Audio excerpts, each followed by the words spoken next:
Alright, well, let's get this out. This is GMT's The Virgin Queen, and I've been really looking forward to this one, for about I don't know. I don't know how long it's been. It's been at least a year that I've been really excited about it. Basically, since I fell in love with Here I Stand, and I haven't played that a lot. I've only played it 3 times in my life, I think. Maybe 4. Yeah, twice on video. Once more solo, and I think once opposed. I've really wanted to see, hey, what can be done with this same basic system in another era. Some of my hopes being, wow, maybe you could link it all together and make something like Europa Universalis, but with this kind of play, and that's not going to happen. As you can see, the map is significantly different for this one. It's actually, at first was very disconcerting, but I'm beginning to grow more and more attracted to it. What bugs me is kind of Europe doesn't look like Europe, but the focus of where things are most important has the biggest aspect of the game, of the game map. So you've got this huge area for the Spanish, for the Spanish Netherlands. I mean, the whole Netherlands is Spanish at this point, which kind of indicates, wow, this is, a tremendous aspect, and this is where the focus of most of the military operations are going to be. Likewise, France is fairly detailed because you've got the religious wars in France, and you've got the rest of the world becomes kind of, I don't know, smeared out from there. Okay, there's important actions going on in the Mediterranean over on the Ottoman Holy Roman Empire front, but those are generally not going to be as central to the game. I think it's going to be harder, though, for someone focused over on this side, say the Ottomans and the Empire, to, I don't know, feel as correctly treated. Just a feeling of the game. And then it expands almost into an insert type mode here, but it may help a little bit the way it kind of smears over into the rest of the world map to say, these are actually connections that work. You go from, the Atlantic Ocean here into the Guinea coast. Now, calling this an ocean, this is actually a sea zone, I believe. It's these darker areas that are oceans. For the pieces, they're going to be, many of them, very familiar to you if you're used to Here I Stand. You've got your little control markers, which have religious indication by which face they are. You've got your keys, which are these squares, which are really the prime victory point areas in the game.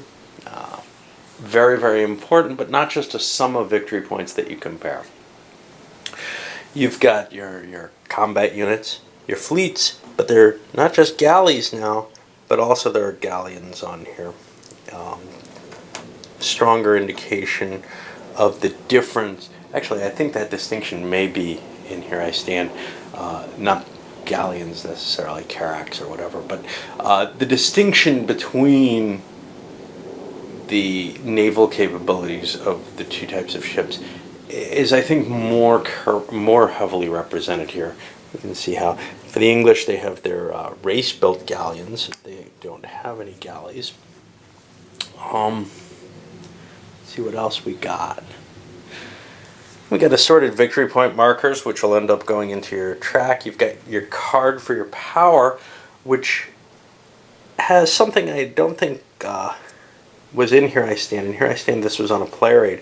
But every card has a list of the actions that you can take right on the card. I think that's really helpful. Quite often we were passing, in the opposed game, passing the player aid card back and forth. Hey, what can I do? because it's easy to forget what you can do as a specific power, at least if you haven't played a lot. You've got cards, specifically home country cards, which you're going to get every turn, but there's a slight difference here. Some of those home country cards come into the game later, and some can be removed. You also aren't going to be holding both of them in any one turn. You have to choose one of your 2 home country cards, for the most part. The Ottomans have the exception. Suleiman has, hey, because he's left over from the last game, he has the right to hold on to 2 of them. You wouldn't want to, confuse him with the roles. But later Ottoman leaders will only have 1, just like everyone else. Because, they're used to this game and more. All right, what else do we have? For the Ottomans, we have our Corsairs again for piracy. We have the leaders, which come with either a flat counter, or I'm going to give a try again to the stand-ups. I've gotten kind of used to stand-ups in these CDG games. They kind of focus your attention to where something important might be. There's a problem, though, because there's a different kind of leader in the game. Let's take a quick look. There are these naval leaders. These are sea captains. Their primary purpose for most powers, Spain doesn't have one, is to operate on the rest of the world sections of the map outside of Europe. And you'll notice most of them have a 0 combat ability. Let's see. Is the Ottoman one as well? Yeah. Monatrais has a 0 as well. Most of them have a 0 combat ability. Their other numbers are a piracy number and a navigation number. The navigation is essentially if they're trying to do special not these are locations. If they're trying to oppose navigation spaces, I think there's other places where there's dual. So for example, here the Indian Ocean, Guinea coast, I think that requires a navigation roll no matter what. Likewise, crossing from the Mexican coast or the South Pacific requires a navigation roll no matter what. That's a hard trip. Now the English, here's where the problem comes, have Frobisher and Drake, who have a 1-point naval value on them. And Hawkins does too, of course. Which means you can use them as a naval leader in Europe to good effect. That's kind of interesting, but they're not quite a regular naval leader, and we'll see how that works maybe if we go into more detail with the rules. Some other things that we have here, well, the Protestant player is split into 2. He controls 2 powers, sort of. He's only got 1 hand of cards, and he's playing as the Protestants, but he's running both the Dutch revolt and the Huguenot revolt in France. Likewise, Spain is going to have a certain degree of multiple powerness, although it's not complete.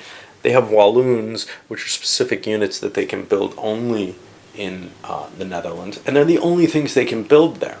Otherwise, home country spaces are pretty much as they are in Here I Stand.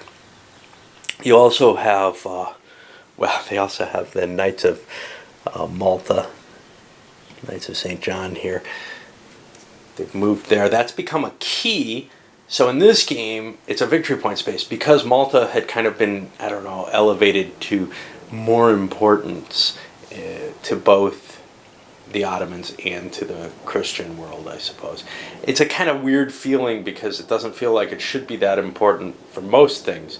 It's only really the Spain-Ottoman contest that makes it terribly important. Everyone else probably doesn't care about it. But likewise, you have Calais as a key, and that, again, may not be too important to anyone except England and France. All right, let's see what else we have that's interesting, new, and different. Wow, we have all these. These are stacks, not of new leaders. In fact, I probably should be looking to see if there's somewhere where leaders come in, but I don't see any indication of that. These are royal persons.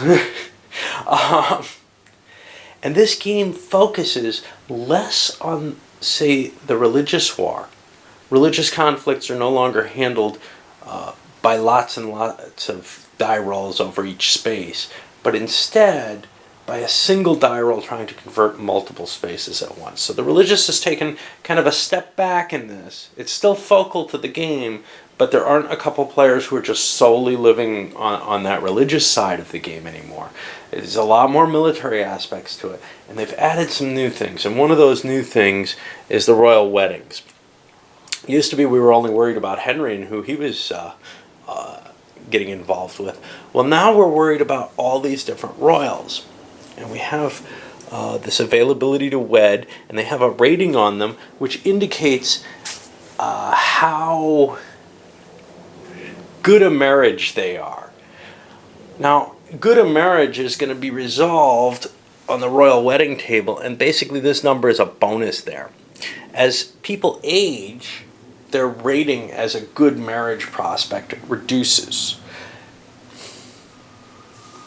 Eventually they'll drop off the map and become unmarriable. Some of these are not necessarily terribly unattractive or old or whatever. It's meant to represent perhaps that their status, etc., is not significant enough to make them a great choice. In terms of the effect on the royal wedding table, that is a little bit more questionable. How much does age or lack of important status mean that you're likely to be murdered, for the wife to die in childbirth, or to hate each other? But it gives a reason for players to choose more important people that they want to marry. And there's bonuses to both players if that marriage is concluded successfully. You can see here, for example, each power gains a +1 card marker. And there's wedding victory points and stuff like that. There's also this patronage chart, which allows you to put particular characters, and I think these are selected at random from the pool of available in terms of your country's powers. So either of these you wouldn't get to choose as the Spaniard, but you'd get one of your own country. And then you choose an amount of money you want to throw in, and that gives a bonus on the die roll potentially. You're going to roll on the chart up here, and you might get some victory points. You might end up losing that artist or scientist. Scientists are a little different because you don't just get victory points. You also have the option to get these bonuses, which you get to pick. And those bonuses have game effects. In fact, they're summarized. Yeah. We got extra counters here for this. They're summarized here on this sciences bonuses. And some of them are only available to certain powers. Some of them are useful to everyone. And here's also special powers for all the sea captains. There's a lot of little special stuff here on a per character basis. Much more than was in Here I Stand. This is becoming a richer and maybe chromier game even than Here I Stand was. And that could have positive or negative influences. For me, I love it, of course, although it makes it much, much harder to approach the game. The deck, again, big old single deck. Cards I have over here, somewhere in here, get added to the game. You also have these Royals cards. I forgot about these because there's summaries somewhere. Somewhere there's a summary of the Royals in here. The different bonuses for all the married Royals. That's useful, but players also are going to be holding these cards for their Royals, which can help, remind you of what your bonuses are and what you're going to be able to discuss. What else do we have?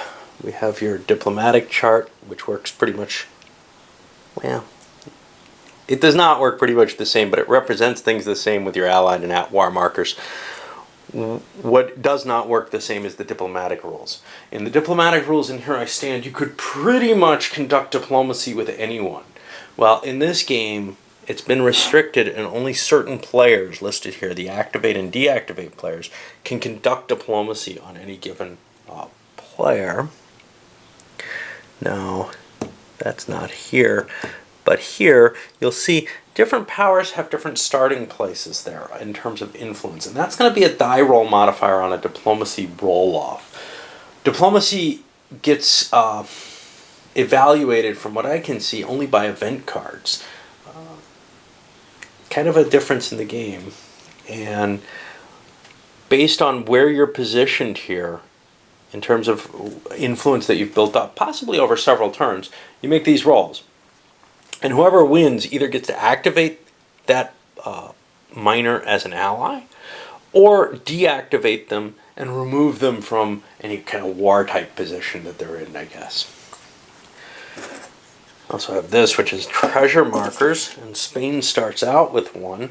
These have a value, and what they work as is, if you remember some of the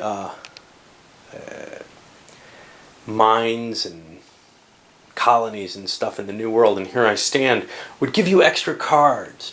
Well, that's a powerful bonus. Instead, what we have here is these treasure markers that work almost like an extra card, but they don't allow you to extend your turn in quite the same way. The way they're going to be played is when you play a card and use it, you can also then follow up with a treasure and play that for some additional actions, but they can't match the actions color type.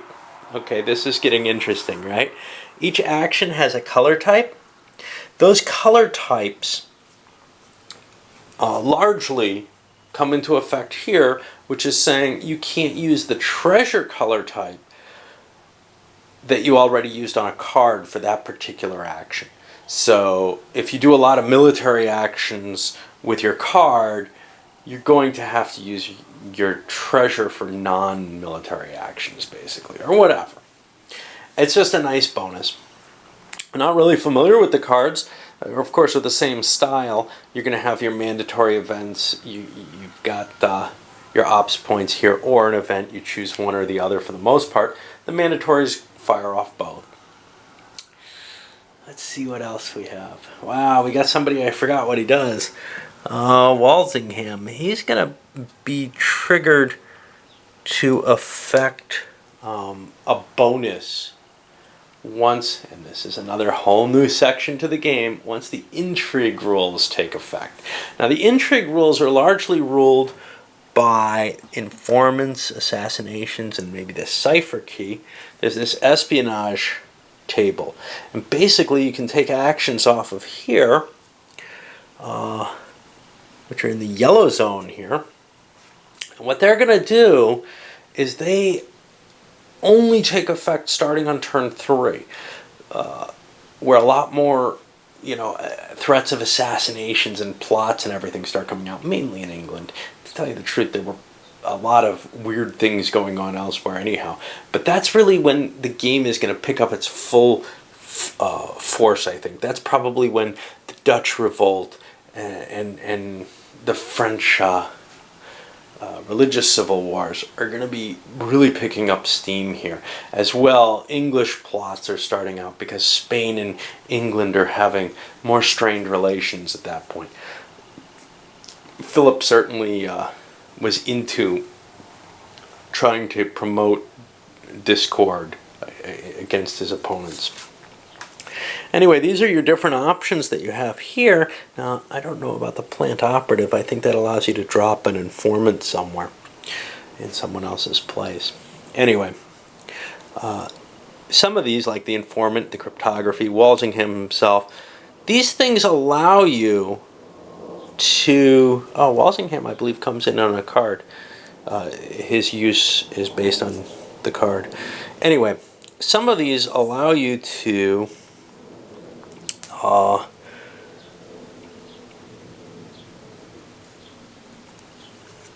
just get certain bonuses on these different attempts at intrigue type actions. And these are all going to be explained on charts in there, etc. All right, let's see. So I've kind of touched on a lot of the rules. I want to go into a little bit more detail on them. I don't really want to go into the whole rule set. In a lot of ways, this game is very, very much the Here I Stand system in terms of in terms of most of the basic mechanisms. Let's take a look at what we've got here. We've got the whole combat chart. All the combat result information is specified on a table. And that's on the other side of this on the player aid. We've got the sequence of play coming down here. And this is kind of a general overview of stuff. Adding stuff at the beginning of the game. One of the things, the Spanish have fortresses. They're allowed to build in the New World. They're allowed to build a single fortress in the New World. Once they get a technological advance, they can build 2. That's per turn. And those are tracked by keeping them here. And likewise, they're allowed to build Jesuits, starting on turn 3, to go into England and start doing counter-reformation type efforts right in England. Although it's not really discussed as counter-reformation here anymore in this game. All right, in the diplomacy phase, well, you're going to get to talk to people and cut deals with them. One of the things, though, that is gone from this game is suing for peace. Suing for peace was kind of a cool escape hatch in Here I Stand, and I'm a little disturbed seeing it go away, except for one thing. Historically, in this period, it was almost a total war at this time. We're not at the 30 Years' War here, where suing for peace again came into play, but it seems like once countries kind of went to war, they weren't willing to accept more of a status quo solution. I don't know how that's going to work with some countries, though. So, for example, if France and the Empire go to war, I don't know. I just haven't come to a conclusion yet. We'll see as we play how well it feels.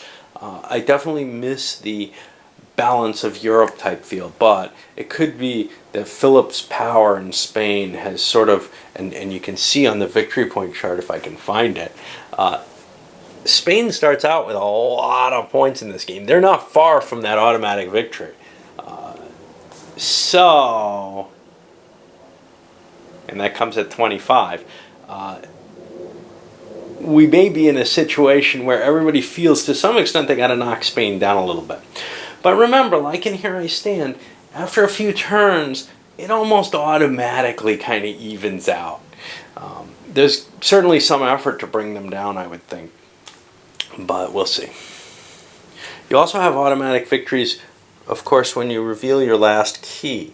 So that's a different situation. Spain can win the game by pulling off those 3 extra keys, or France by those 2 extra. But Spain and France are in a position where they've got a lot of bad stuff about to happen to them as the game opens up. So they're probably going to have a hard time maintaining even where they are.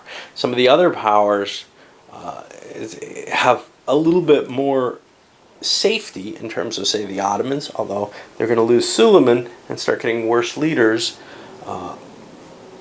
Similarly with the Holy Roman Empire, where they only need, say, 4 additional keys to win. Now over here with the Dutch, things are a little different.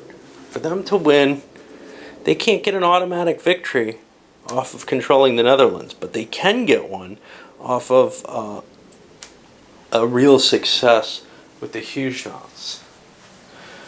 Alright, now let's go back to our rules coverage here. Let's see. So added to the diplomacy here, we got rid of some of it. You've got random draws still, and I believe those can be offered out of treasure instead of cards. I'm not sure. Let's see. Yes. And you can give mercenaries away again. And the Holy Roman Empire has a special slot for this. they have a special space where they're able to sometimes generate more mercenaries than they would generate of their home troops. And these are just there really for bargaining purposes. At the beginning of the game, they start off with 4 of these. They really want to use these. These are one-time things. They got to cut some kind of deal to give somebody troops. And so right off the bat, players are kind of forced into negotiation. Likewise, they're kind of forced into it because they have royal marriages over here that they want to conclude quickly while they're still attractive. I'll load this up, put a second part in. Alright, let's try to look. I got called into some computer issue with my wife. Looking, I guess, at the diplomacy phase.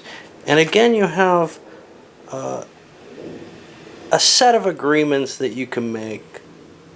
Not too many new things other than the royal marriage agreement. The royal marriage agreement is handled by matching the 2 cards who are going to get married and putting them together up here to indicate, yeah, they're, betrothed. And then you'll roll a die at the end of dice at the end of the turn to see if that works.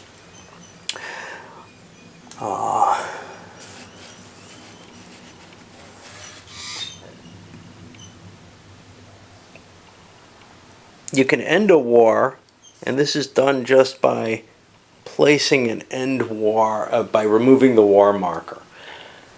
Nothing changes at the end of the war, so any agreements there have to be made between the players. It's a freer system without that backdoor that I was talking about. But that backdoor provided some protections, and this could contribute to a total war situation, like I was saying. There was something else I wanted to say, but I lost track. Alright, there's restrictions on marriage. They can't be the same family, and in some counters they have an indication for that.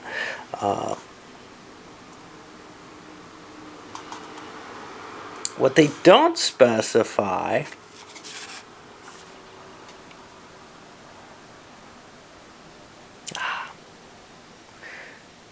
or do they? Yeah, they do specify it has to be a male and a female. And I was thinking, well, in these days... Of course, that would make the childbirth a little bit more suspect, right? Okay, anyway. Then after that, there's a ransom of leaders option, which, if you could not get a negotiated return for your leader, you can give random card draws. A single random card draw to get a leader back. However, you don't have to take your leader back. You can let him rot in prison. Okay.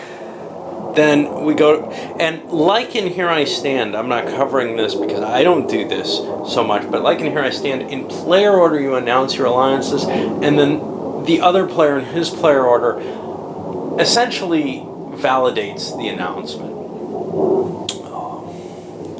Now, there's a declarations of war. Works again like in Here I Stand, where you pay a cost based on your position here. Now, there's one special case, which is Spain and England.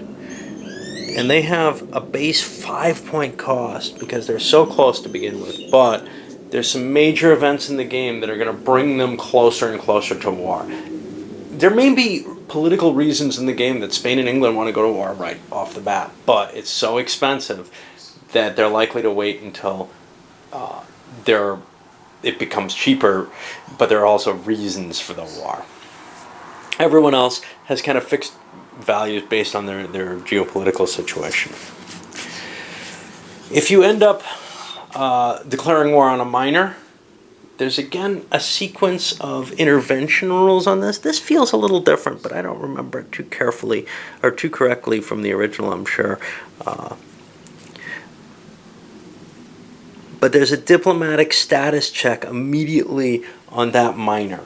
Okay? And the way that's done, remember how I said events can trigger it? Well, also it can be triggered through a declaration of war, where everybody who's involved makes a roll, And their goal is to A, get control of the miner, and B, get an activated control of that marker.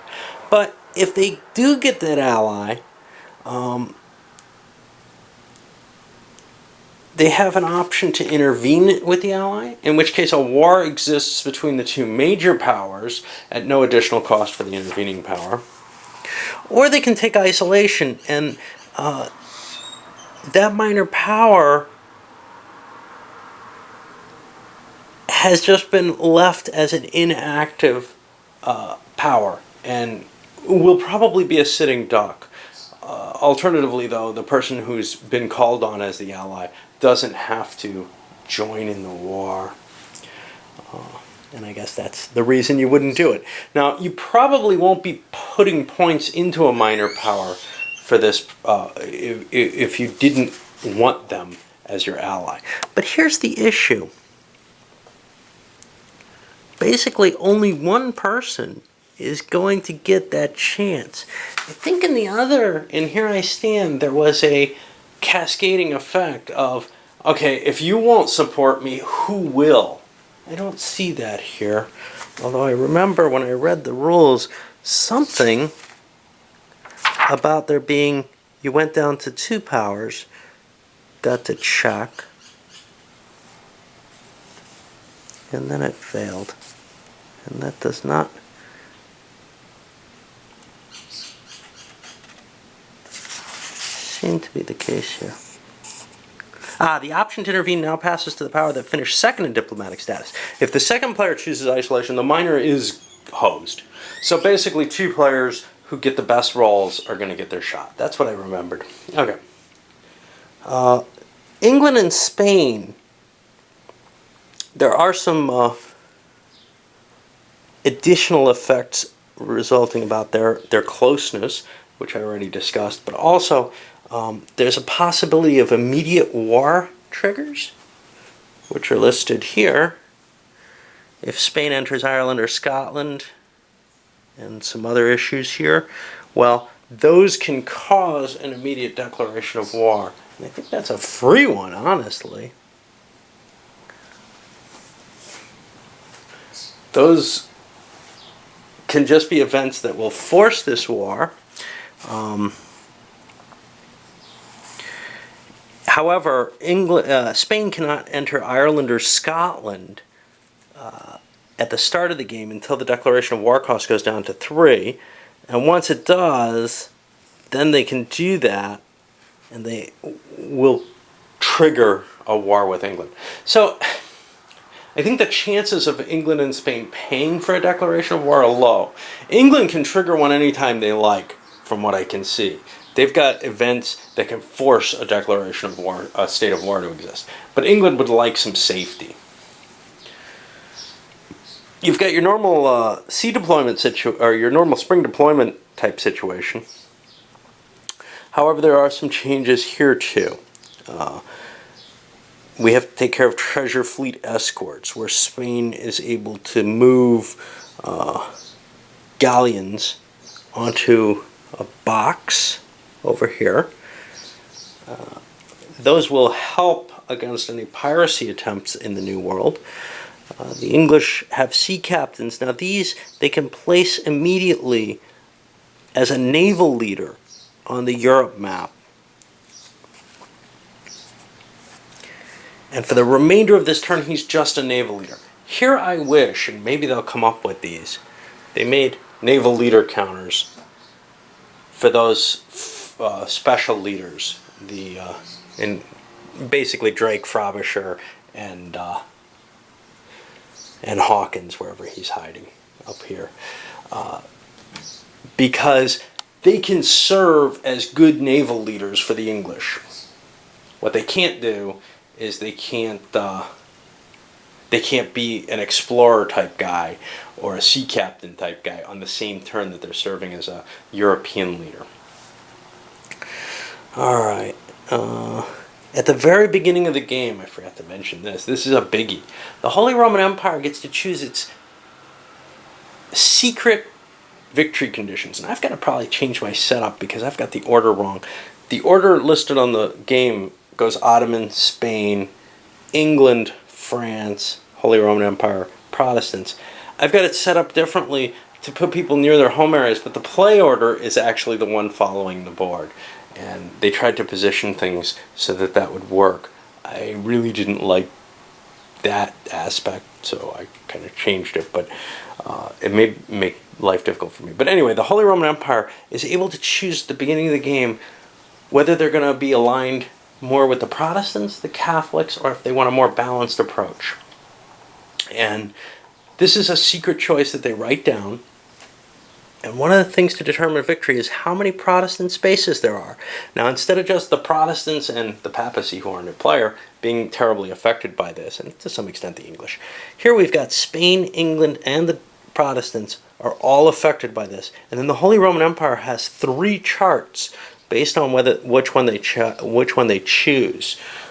If they're pro-Catholic, they want to reduce the number of Protestant spaces, and they become as good at as the Spanish are at handling, at getting victory points under those conditions. If, on the other hand, they're pro-Protestant, they end up getting as good a victory point chart almost. In both cases, it's a little worse, so it's only at the very top that it's better. They get the same kind of victory point chart as the Protestants have. You'll see they lose a point here, they lose 2 points here, they lose 3 points here. So they actually want the more extreme version in order to just break even.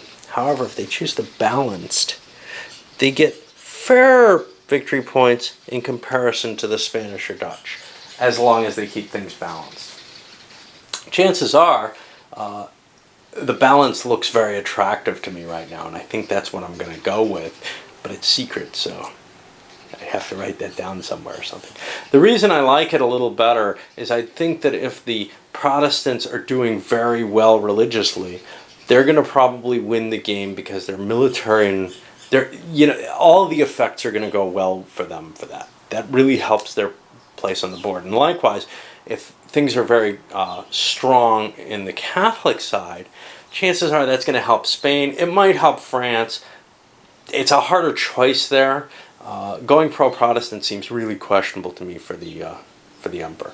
But if they're balanced, then I might be in the playing still, which is to say nobody's got this big jump on me. So I'm going to probably play for that balance. I think it makes more sense. All right. And that's kind of in the spring deployment because on the first turn of the game, after all negotiations, that's when the emperor gets to choose. Then we add new leaders on the board.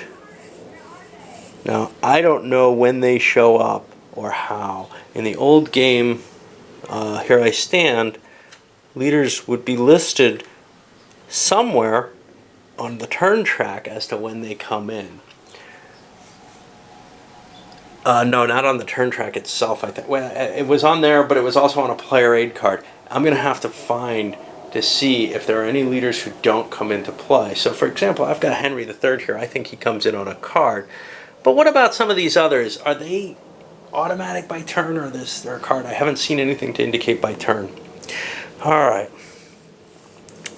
And then you're allowed your spring redeployment where you can move one formation out of your capital, and you've got certain limitations on the path that you can take there.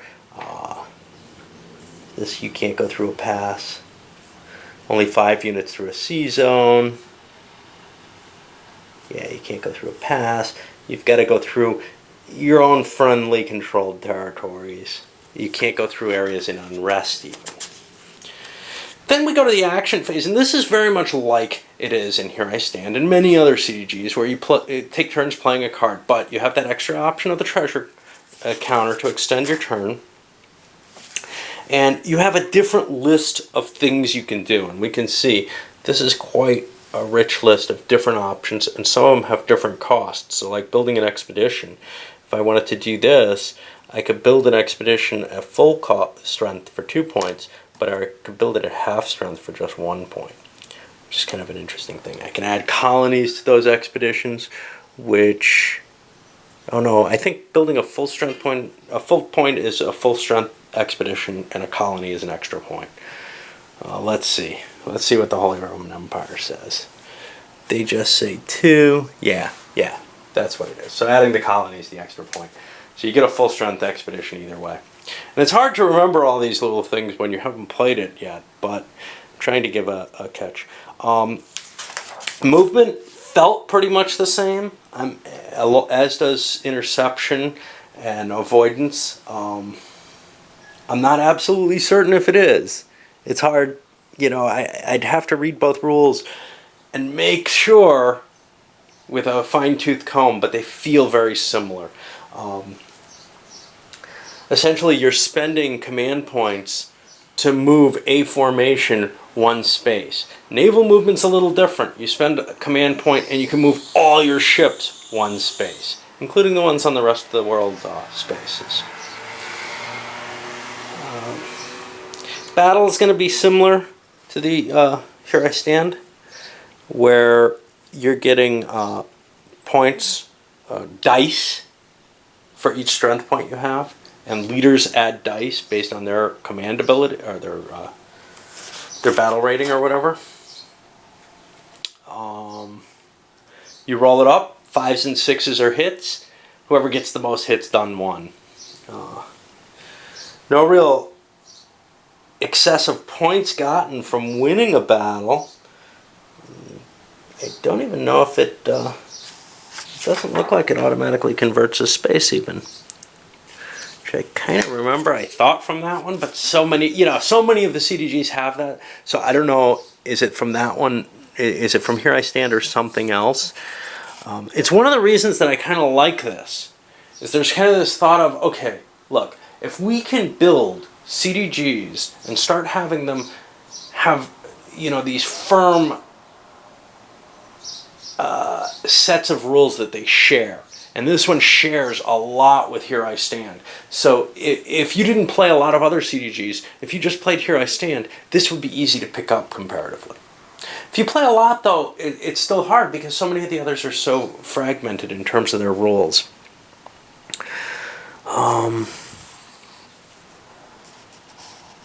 Yeah, I don't see that the winner gets control of the space.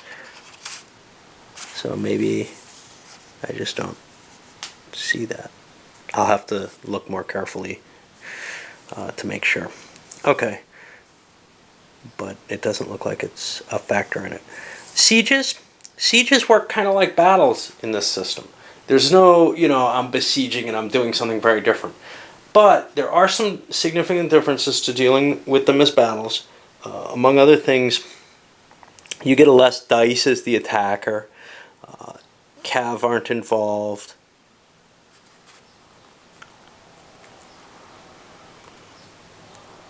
Well, the defender gets more dice is basically what it comes down to. And you roll off and you do hits. And the fortress will not fall unless you kill everything in it. And then you have to kill everything in it and have a piece left. They're still kind of difficult, but they're bloodier than in most games. Most games you have the choice to sit out and actually besiege rather than just an assault. Here you really only have assaults. There may be cards that can help with that though. Okay. Naval movement, and most of the naval rules look about the same with extensions. Okay, so you have the extensions of these race-built galleons. You have naval combat dice. Corsairs and galleys have only one die out in the Atlantic. Well, Corsairs have only one die anywhere. Everything's got dice in the Mediterranean, but I believe the big ships have more trouble maneuvering in the... we look at avoid battle. Maybe I see this. You roll 2 dice, add the battle rating, subtract 1 if galleon, race-built galleon, or armada are in battle in the Mediterranean. So, yeah, they have more trouble catching the galleys in this, and that I think is definitely different, even if they had the 2 different kinds of ships. You also have the Spanish Armada, which is just a big set of ships. It is a counter that can run from 2 points up to 8 points as a single ship counter. It's got some special rules. Naval transport normally is just you walk across ships in this game, okay? Feels almost like diplomacy. You spend a command point to move into a sea zone that has ships. You can only take 5 strength points with you.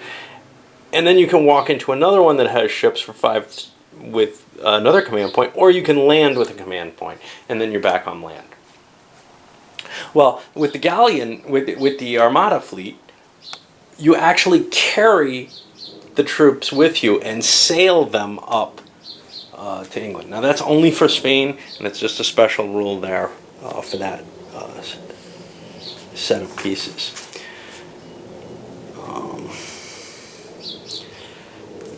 Piracy, again, works kind of like Here I Stand. There's a limitation. You only have 3 piracy counters, and whenever you do one, you put it here. It has some effect. You can't pirate that space again in that turn. And there are other limitations on it as well. That's going to be basically a roll-off. You pick a port that you're attacking. And there's a bunch of special stuff in here. So, for example, you could attack Antwerp or something else. Oh, I can't find the other one. Ah, yes. Is it Rotterdam? By piracy, if you control the controlling entrance to the waterway that they have. You know, just bunches of weird little things here that maybe it's easy to forget. You know, no problem there. On the New World, you can also do piracy, but there, so piracy, whatever successes you get, and you get successes, how?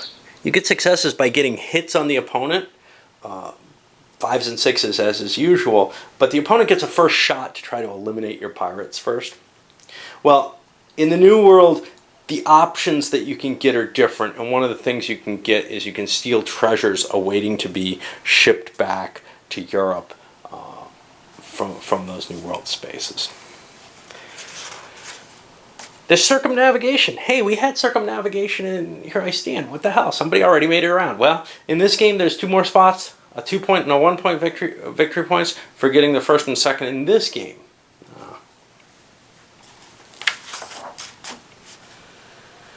Constructing troops, for the most part, you construct troops in your own home areas again. You've got your choice with most of the powers between regular troops and mercenaries.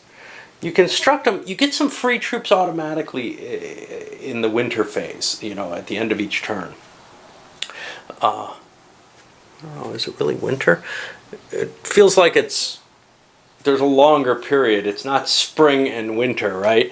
These turns are several years long, so calling things spring, winter, that gives a mistaken impression. I kind of don't like that about these games. Is they're giving it a feel like it's a year, and the reality is no, it's not a year, and you've got more than a year's campaigning. And really, the game does actually, with Here I Stand, it actually feels like a year's campaigning taking place, and the political stuff feels like it's at a different level. I find that disturbing, but and especially when there's, you know, that spring redeployment, winter adjustment, stuff like that. I just don't like those words being in there. But anyway, here you get to buy your different units, and in general you can buy stuff during the turn by playing cards. It costs command points, so it costs 1 to build a mercenary, 2 to build a regular. Naval units are also built this way. You can build your expeditions, your colonies, your fortresses to fortify unfortified spaces. That's kind of a cool thing. Now, Spain's only allowed 1 per turn in the New World, and 2 later. What about religion? Let's go to another video for this.